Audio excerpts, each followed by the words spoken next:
Sir जी,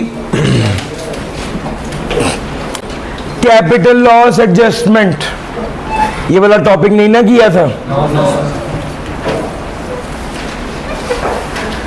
capital loss adjustment वो पिछला क्यों नहीं चलाया?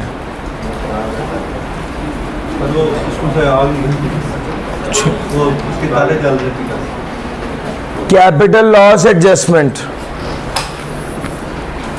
अच्छा जी, स्टोरी ये है यार, इस टॉपिक को समझने के लिए थोड़ी सी अंडरस्टैंडिंग स्टॉक एक्सचेंज की होनी चाहिए।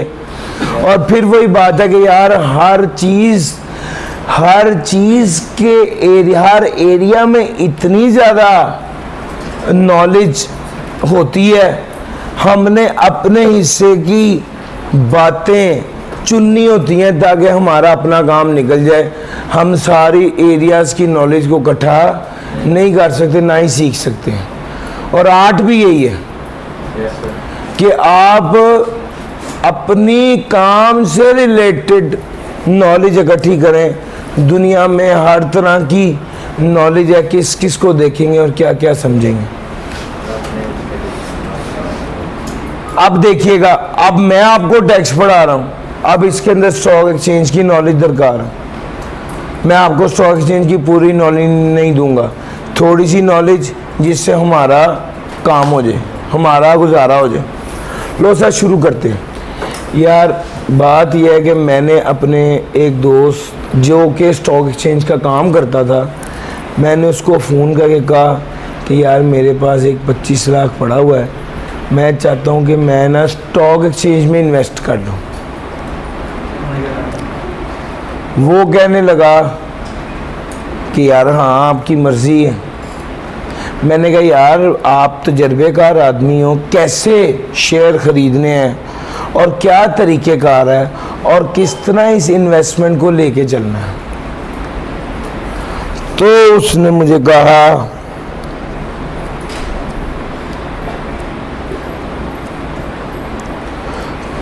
मुझे कहा कि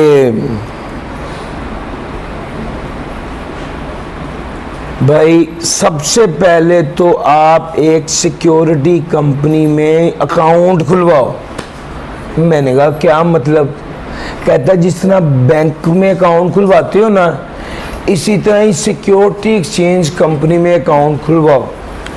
मैंने कहा अच्छा भाई कैसे खुलेगा अकाउंट, कौन कौन सी कंपनियां होती हैं? कहता है बहुत सी कंपनीज हैं। उसने मुझे 2 मशहूर कंपनीज का नाम बताया। एक का नाम था JS सिक्योरिटीज और एक का नाम था KASB सिक्योरिटीज।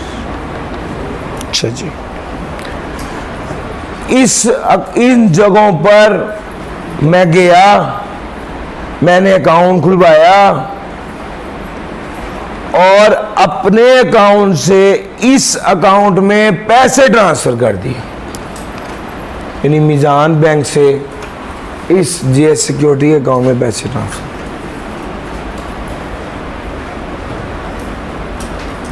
अच्छा जी, अब मैं शेयर खरीदना चाहता था। मैं क्या यार कोई टिप्स तो दे, मैं ऐसे ही मुंह उठा के शेयर खरीद लूँ कि भाई मीज़ान बैंक जो है मुझे देखने में तो बहुत अच्छा लग रहा है, मैं उसके शेयर खरीद लूँ। कहते यार ऐसे नहीं होता, आपको थोड़ी सी वर्किंग करनी पड़ती है। एक गिलास मुझे दे दे डाल के। आपको वर्किंग करनी पड़ती है, थोड़ी सी देखना पड़ेगा कौन सा शेयर खरीदें, क्यों खरीदें। मैंने कहा मैंने तो सोचा है 25 लाख रुपए के मीज़ान के शेयर खरीदें, बाकी अल्लाह वारिस। कहता है ना ना ना, कभी ऐसे नहीं करना। अगर कल को मीज़ान बैंक का रेट गिर गया तो तेरी सारी इन्वेस्टमेंट ज़ाया हो जाएगी। मैंने कहा फिर क्या करूं? कहता है मुख्तलिफ सेक्टर्स में इन्वेस्ट करो। मैंने कहा सेक्टर्स का क्या मतलब है? कहता है यार आप जब वहाँ पर जाओगे ना अपना वेबसाइट पर, तो इंजीनियरिंग सेक्टर में कुछ कंपनियां आ रही होंगी, बैंकिंग सेक्टर में, इंश्योरेंस सेक्टर में, टेक्सटाइल में, सीमेंट सेक्टर, ये मुख्तलिफ सेक्टर्स हैं।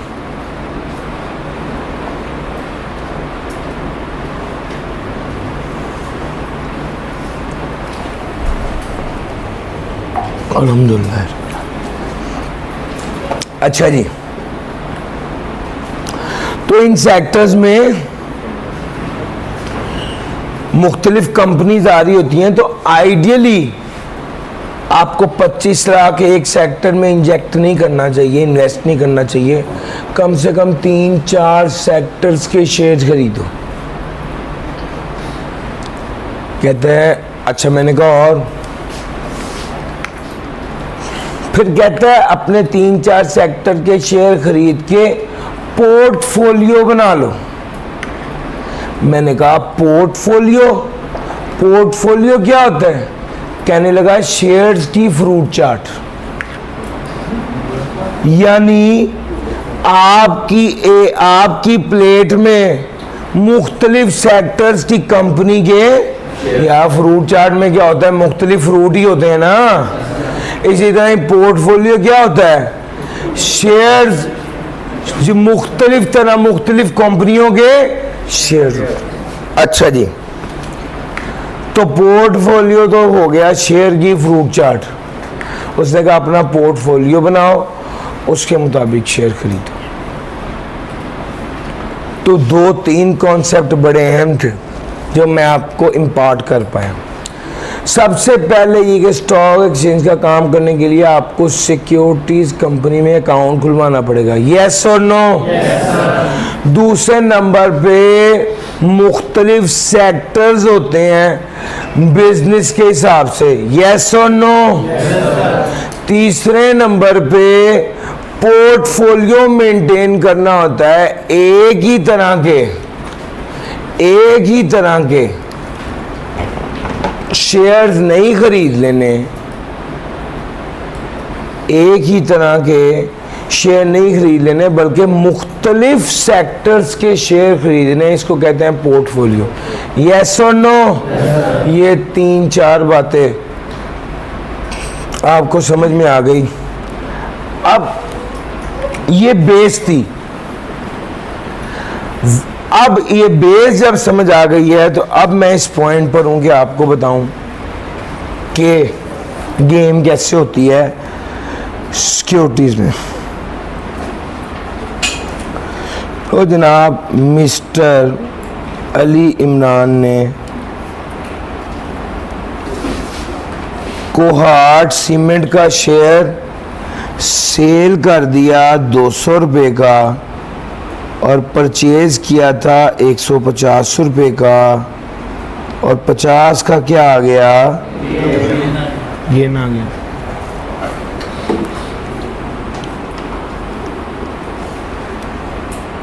दूसरा आ गया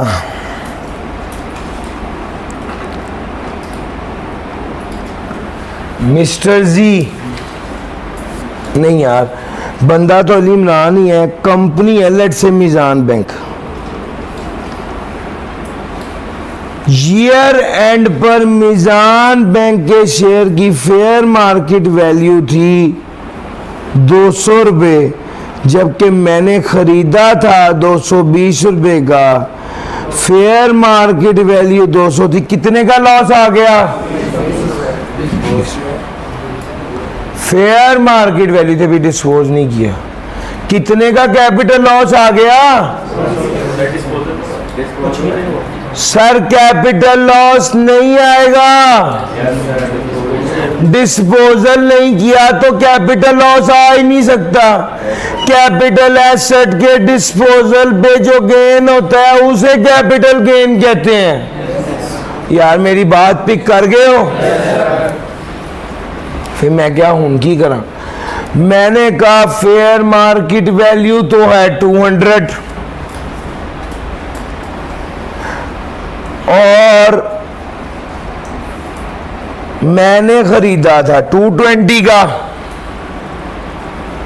मैंने ये शेयर बेच दिया, 20 का लॉस आ गया।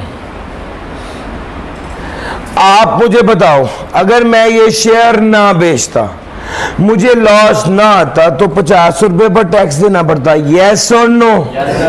मैंने जानबूझ के ये शेयर बेचा, ताकि लॉस आ जाए और ये लॉस इस गेन के साथ एडजस्ट हो जाए और मुझे 30 रुपए पर टैक्स देना पड़े, और ये शेयर बेचकर 1 महीने के अंदर अंदर दोबारा मीजान बैंक का शेयर खरीद लिया।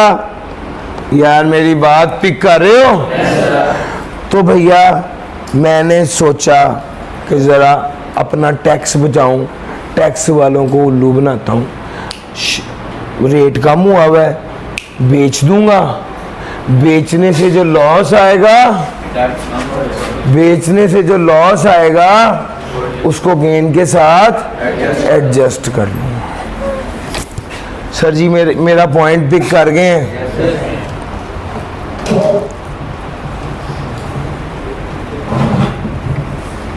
अच्छा जी,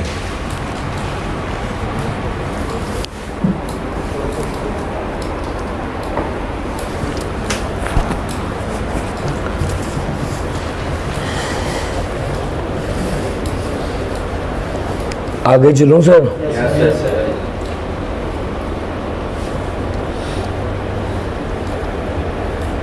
टैक्स वालों को ये बात बहुत बुरी लगी।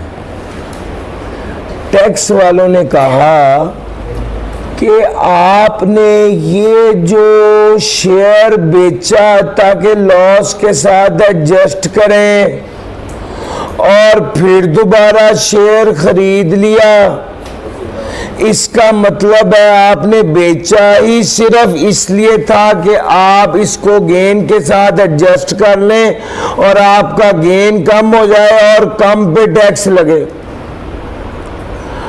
इस तरह की सेल को कहा जाता है वॉश सेल।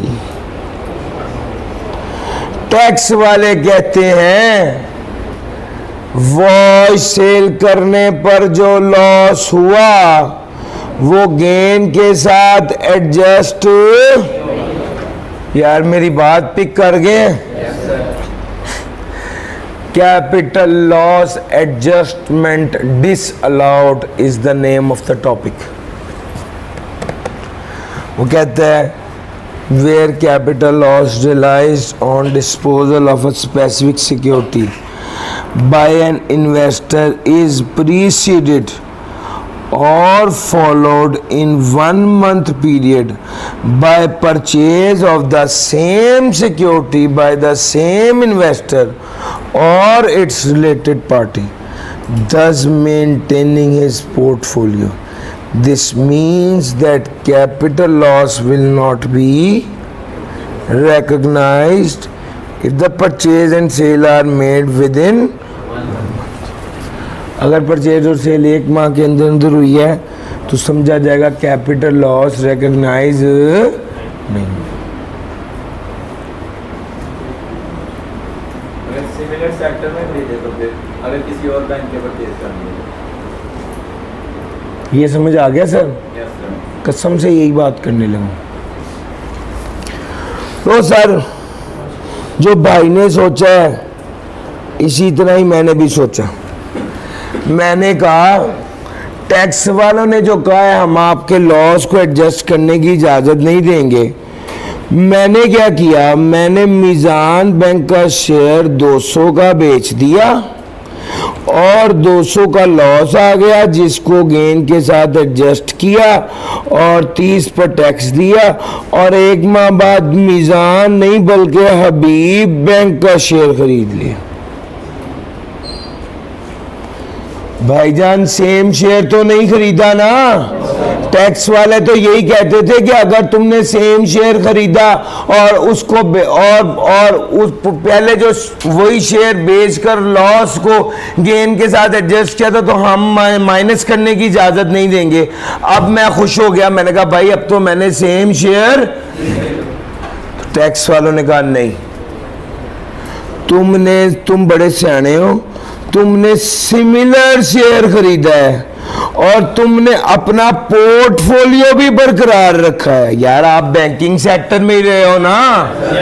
वो कहता है अच्छा ये बात है तो तुम छोड़ दो, तुम डेस्कॉन इंजीनियरिंग का शेयर खरीदो, ये वाला ना खरीदो। तुमने उसी तरह के इदारे का उसी कीमत के करीब करीब का शेयर खरीद लिया। कहने को तुम ये कह रहे हो कि मैंने वो शेयर तो नहीं ना ख़रीदा। वो कह रहे भाई तुमने पोर्टफोलियो तो मेंटेन किया है ना। Sir ji tax swap sale यही है।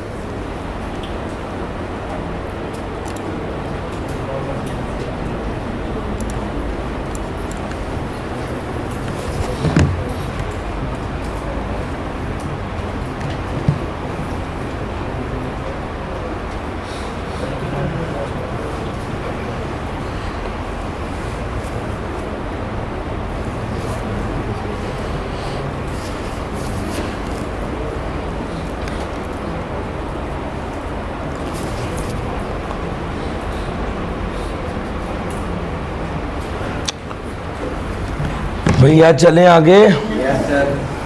यार मैंने बातों बातों में wash sale, tax swap sale ये दोनों आपको करवा दी हैं।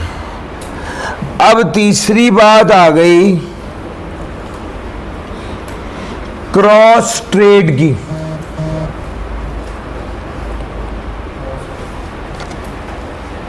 क्रॉस ट्रेड की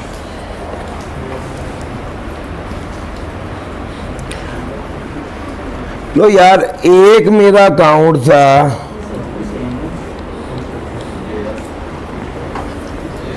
एक केस में भैया मैं बता देता हूं,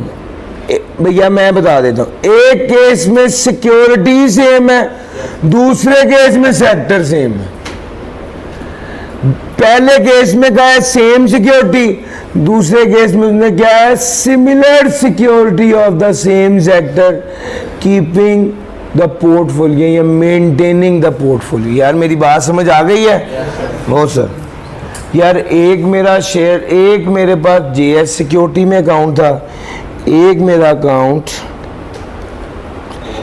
केएसबी सिक्योरिटीज में। 100 रुपये का शेयर नहीं, मेरे पास एक शेयर था, मैंने वो यहां से निकाल दिया, यहां पर ऐड कर दिया। यार मेरी बात समझ रहे हो? जीएस सिक्योरिटी का शेयर था, मैंने 100 में से लेस करके यानी एक जगह से निकाल दिया, जीएस से निकाल कर ऐड कर दिया केएसबी सिक्योरिटी में।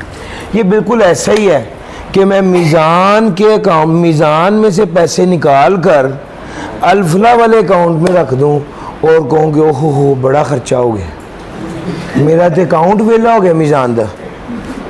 सर जी असल में तो कोई डिस्पोजल बिल्कुल ऐसे ही यहाँ पर आप कहते हैं कि भैया अगर आपने एक जगह से दूसरी जगह सिक्योरिटी को भेजा है अपने ही एक अकाउंट से दूसरे अकाउंट में, तो इसका ये मतलब नहीं है कि ये डिस्पोजल हो गया, इसको डिस्पोजल नहीं सकते। Where an investor maintains account with 2 related brokerage houses and transfers his security from one account to another, from one account to an other, then the capital loss shall not B.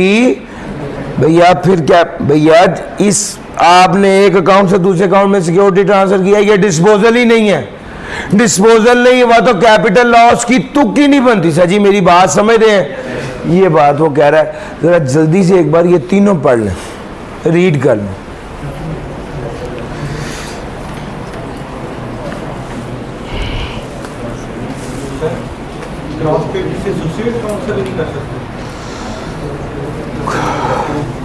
आप अपने से नहीं कर सकते। उसने कहा है कि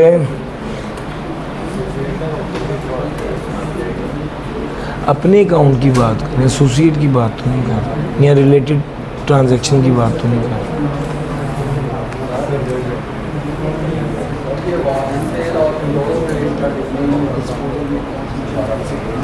वो तो बिल्कुल दो अलग-अलग चीज़ें। सर आप वॉश सेल एक बार पढ़ें, वॉश सेल और क्रॉस ट्रेड को आप कैसे मिला सकते हो यार? आपने एक शेयर खरीदा था, ठहर जाइए यार, आपने एक शेयर खरीदा था, फिर उसको बेच दिया, लॉस रियलाइज हो गया, लॉस को गेन के साथ एडजस्ट कर दिया और दोबारा बाद में खरीद लिया, इसको वॉश सेल कहते हैं। क्रॉस ट्रेड तो ये कहते हैं आपने अपने एक ब्रोकरेज हाउस के अकाउंट से दूसरे ब्रोकरेज का हाउस में अपनी सिक्योरिटी भेज दी, ट्रांसफर कर दी। थैंक यू भाई। ब्रोकरेज बिजनेस में भी ये शेयर्स हैं, उसमें कैपिटल गेन। एक मिनट, ब्रोकरेज बिजनेस के अंदर भी कैपिटल, ब्रोकरेज बिजनेस में भी वो ये शेयर्स जो सेल कर, सिक्योरिटी सेल कर रहे हैं, ये कैपिटल गेन करना, हाँ जी कैपिटल गेन इनका बिजनेस में नहीं जाएगा। नहीं, सिक्योरिटीज की जो सेल परचेज होती है वो अंडर दैट कैपिटल गेन जाती है। अगर इसका नाम ही नहीं है भैया अदर सोर्स में जो ना आए, अदर सोर्स वाले सारे काम अगर बिजनेस हो तो इनकम फ्रॉम बिजनेस में होता है। कैपिटल गेन तो कैपिटल गेन में ही जाएगा। अब एक बंदा है, उसकी 10 प्रॉपर्टी हैं, वो उन 10 का किराया लेता है, तो वो इनकम फ्रॉम प्रॉपर्टी में आएगा या बिजनेस में आएगा? प्रॉपर्टी में आएगा। अदर सोर्स में ये ऑप्शन है कि अगर वो उसका मेन बिजनेस है तो वो बैंक जो है उसके लिए वो profit on date other source नहीं होगा बल्कि बिजनेस होगा, बाकी तो किसी जगह पर नहीं। जी भैया 1 मंथ का पीरियड गुजर गया तो कोई बात नहीं। सर जी अगर बैंकिंग या इंश्योरेंस कंपनियां इस तरह की हरकतें करें, वॉइस सेल, क्रॉस ट्रेड या टैक्स स्वैप सेल, तो इन पर कोई असूल लागू नहीं होता। यानी the above provision regarding voice sale, cross sale, tax swap sale shall not apply to, यानी ये लॉस एडजस्ट कर लेंगे, इनको इजाजत होगी। किसको? बैंकिंग और इंश्योरेंस कंपनी को। अब यहां पर एक बच्चा गलत समझ गया था, वो बच्चे ने मुझे सवाल किया, मैं कहा यार तुम्हें मैं बताता कुछ हूँ, समझते कुछ हूँ, मेरे ज़हन में आया मैं आपको भी बता दूँ, शायद आप में से भी कोई ये ना समझाओ। यानी इसका मतलब ये है कि HBL का शेयर और मीज़ान बैंक के शेयर की बात कर रहा हूँ, नहीं। अगर इन्वेस्टमेंट करने वाला इदारा बैंक है या इंश्योरेंस कंपनी है तो उस पर ये वाला रूल अप्लाई नहीं होगा। जिस इदारे के शेयर खरीदे हैं उसकी बात नहीं हो रही, जो इदारा इन्वेस्ट कर रहा है उसकी बात हो रही। यार मेरी बात पिक कर गए हो?